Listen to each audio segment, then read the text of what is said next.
سبحان اللہ. میں ایک سوال اوبویسلی شہری صاحب دماغ میں آتا ہے.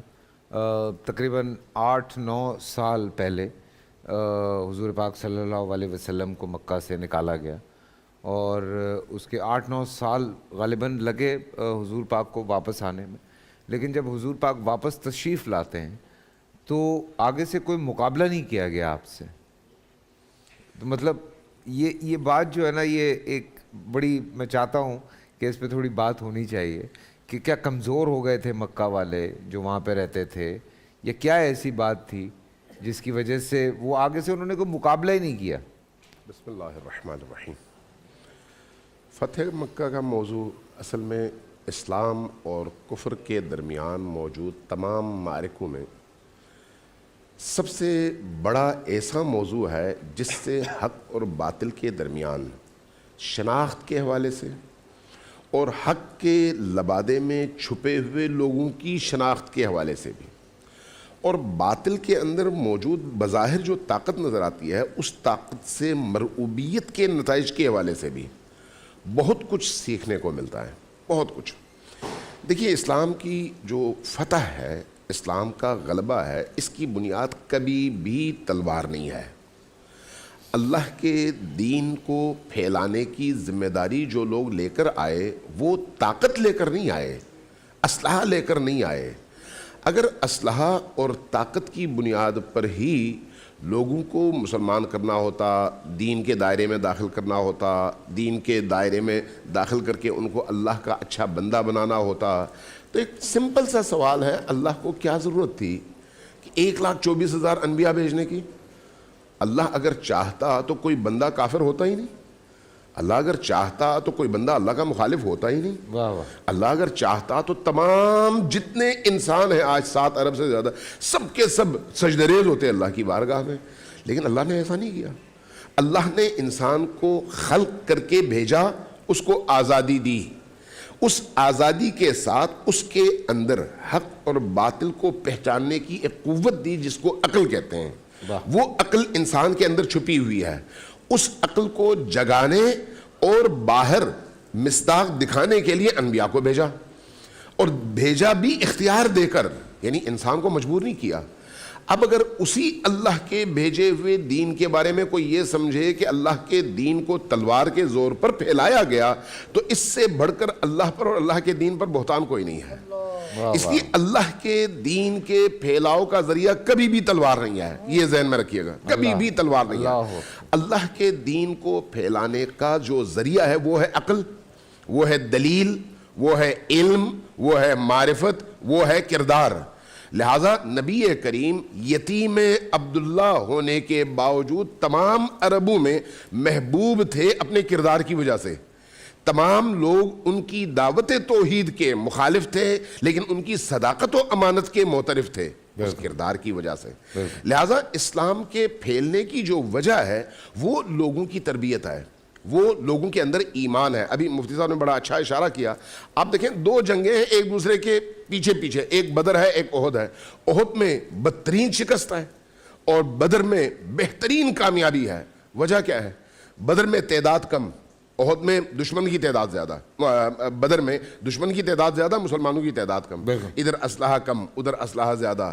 ادھر کمزور لوگ پہلی دفعہ کسی اس طرح کی جنگ کا سامنا کر رہے ہیں، ادھر وہ ہمیشہ مسلمانوں کو مارتے رہے، انہیں گھمنڈ ہے، طاقت کا احساس ہے. لیکن اس کے باوجود وہ جو پاکیزگی ہے، وہ جو اللہ کے وعدے پر ایمان ہے، وہ جو رسول اللہ کے وعدے پر ایمان ہے، اس ایمان کی وجہ سے بہت چھوٹے سے مدت میں، کم عرصے میں اتنی بڑی کامیابیاں نصیب ہوتی ہیں. احد میں چونکہ اس جنگ کے بعد کی جو کیفیت تھی اس میں تھوڑا سا وہ آ گیا، ہاں ہم، اس کا مطلب ہے کم تعداد میں بھی فتح یاب ہو سکتے ہیں. اب اسلحہ بھی آ گیا، اب تعداد بھی بڑھ گئی. اب اللہ کے رسول پر جو ایمان، جو ایقان، جو اللہ کے وعدوں پر یقین تھا وہ اپنی جگہ ہے، لیکن اس کے ساتھ اپنی طاقت اور اپنے اس کچھ ہونے کا احساس اس نے مسلمانوں کو کمزور کر دیا. نتیجتاً مسلمانوں کا کیا ہوا پھر؟ وہی تعداد جو مسلمانوں کی ادھر کافروں کی مری، ادھر مسلمانوں کی شہید ہوئی، وہی تعداد، جبکہ تعداد ادھر زیادہ تھی مسلمانوں کی۔ یہ کیفیت کیا ہے؟ آپ اگر احادیث کی کتابوں میں مورخین سے پوچھیں تو وہ بتاتے ہیں کہ وہی احساس کہ اگر میں اپنی نفی کر دوں، خود کو زیرو سمجھوں اور اللہ کو عدد سمجھوں، تو اس عدد کے سامنے جتنے زیرو بڑھتے چلے جائیں گے طاقت بڑھتی چلی جائے گی، لیکن جس دن میں نے خود کو عدد سمجھنا شروع کر دیا میں زیرو ہو جاؤں گا۔ واہ واہ واہ۔ اس لیے اللہ کے دین کے پھیلاؤ اور تبلیغ کے معاملے میں ہمیشہ اللہ پر توکل کر کے چلنے والا کامیاب رہتا ہے۔ آپ اسی فتح مکہ میں دیکھ لیں، فتح مکہ میں اگر فتح مکہ کی رات کے واقعات پڑھ لیں نا، یہ عبد الرحمن مبارک پوری صاحب نے رحیق المختوم میں لکھی ہے، ان کے بہت نامور اور بڑے عالم ہیں، اور میں نے اس کو تھارولی اس کتاب کا مطالعہ کیا ہے رحیق المختوم کا۔ اس میں آپ پڑھیں، آپ کو عجیب و غریب چیزیں نظر آئیں گی۔ جو لوگ مسلمان ہوئے وہ کس طرح سے مسلمان ہوئے، کیا واقعی ان کے اندر ایمان آنے کے بعد مسلمان ہوئے یا مجبوری تھی؟ وہ رحیق المختوم میں انہوں نے لکھی ہے یہ بات۔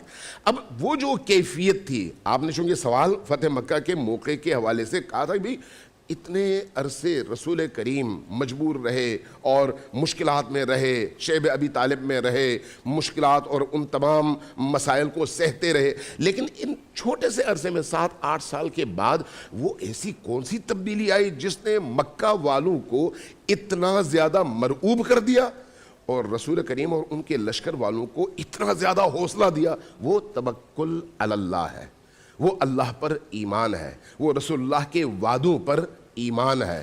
اس ایمان کی وجہ سے آپ دیکھتے ہیں کہ جب فتح مکہ ہوتا ہے اور یہ لشکر مکہ میں داخل ہوتا ہے تو وہاں پر بھی ایک بات یہاں پر وہ ان دا بریکٹس عرض کرتا جاؤں کہ آج بھی کوشش یہ ہوتی ہے کہ امیر المؤمنین علی ابن ابی طالب کے کارناموں کو کمرنگ کر کے دکھایا جائے، کوشش یہ ہوتی ہے، اور بہت سارے لوگ یہ کرتے ہیں۔ ہم نے الحمدللہ اس پورے عرصے میں ان 20 دنوں میں یہاں پر بڑی اچھی فضا دیکھی اور رکھی کہ ہم حقائق کو بیان کریں جس طرح سے ہیں۔ فتح مکہ میں بھی جب مکہ فتح ہوا، کعبے میں لوگ داخل ہوئے، مسلمان داخل ہوئے، تو کعبے کے بتوں کو توڑنے کی جو ذمہ داری اللہ کے رسول نے دی وہ علی ابن ابی طالب کو دی، سبحان اللہ۔ اور ان تمام بتوں کو توڑنے کے لیے اونچے اس پر چڑھنے کی ضرورت تھی۔ رسول اللہ نے کندھے پیش کیے، امیر المؤمنین رسول اللہ کے کندھے پر چڑھے، یہ تاریخ بتاتی ہے۔ یعنی امیر المؤمنین علی ابن ابی طالب کے بغیر کوئی جنگ ایسی نہیں ہے جس میں فتح ہوئی ہو، کوئی جنگ ایسی نہیں ہے جس میں دشمن کے بڑے بڑے سرغنے ہلاک نہ ہوئے ہوں، کوئی جنگ ایسی نہیں ہے جس میں سے علی کے کردار کو تھوڑا سا بھی کم کر دیا جائے، یعنی چھپایا جائے، تو آپ وہاں پر آسانی کے ساتھ اس جنگ کی فتح اور اس کے اسرار کو بیان کر پائیں۔ لہٰذا اگر آپ فتح مکہ کے ان تمام امور میں دیکھیں، باقی اصحاب کا بڑا رول ہے، کوئی شک نہیں، حضرت بلال کا بھی رول ہے۔ حضرت بلال جیسے یعنی سیاہ پوست لیکن اعلیٰ انصحاب کے درمیان علی ابن ابی طالب کو آپ دیکھتے ہیں تو ان کا جو رول آپ کو فتح مکہ میں نظر آتا ہے، یعنی تمام انبیاء کے خوابوں کی تکمیل ہے کہ بتوں کو توڑ کر اللہ کے گھر کو بت پرستی سے اس طرح سے پاک کر دیا جائے کہ اس کے بعد تا قیامت کوئی تصور نہ کر سکے کہ اللہ کے گھر میں کوئی بت کھڑا ہو سکتا ہے۔ یہ فتح مکہ ہے، اور اس فتح مکہ میں جو اصلی ترین سبب ہے وہ مسلمانوں کی تعداد نہیں ہے، مسلمانوں کی تلواریں نہیں ہیں، بلکہ مسلمانوں کے اندر موجود ایمان ہے۔ اور اصل چیز یہ ہے کہ یہ ایمان ہمیشہ قائم نہیں رہتا، سبحان اللہ، ہم سب کا یہی حال ہے۔ اس لیے رسول کریم کی ایک دعا ہے اور بڑی عجیب دعا ہے۔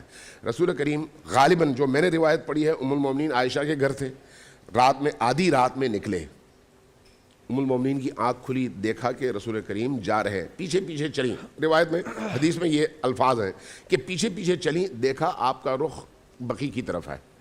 بقی یعنی خانہ رسول سے کچھ فاصلے پر ہے، اب بھی آپ دیکھتے ہیں روضہ رسول سے تھوڑے سے فاصلے پر، وہاں پر تشریف لے گئے، قبور کے درمیان قبلہ رخ ہو کر بیٹھ گئے، اور اس کے بعد سجدے میں ذکر فرما رہے ہیں، الہی لا تکلنی الی نفسی طرفت عین ابدا، بار الہ تو مجھے ایک لمحے کے لیے بھی نفس کی مرضی پر نہ چھوڑنا۔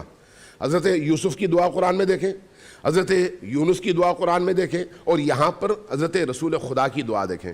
یعنی انسان چیز ہی ایسی ہے کہ اگر ایک لمحے کے لیے وہ خدا سے غافل ہو جائے, بالکل شیطان کے زنجیر میں آ جائے, تو اس کی دنیا بھی گئی, آخرت بھی گئی. اس لیے ایمان, بات کر رہے ہیں کہ نبی جو ہیں وہ بھی یہ دعا فرماتے ہیں, وہ یہ دعا فرماتے ہیں. بول انٹرٹینمنٹ کے شوز دیکھنے کے لیے ہمارے چینل کو سبسکرائب کریں اور بیل آئیکن پر کلک کرنا نہ بھولیں.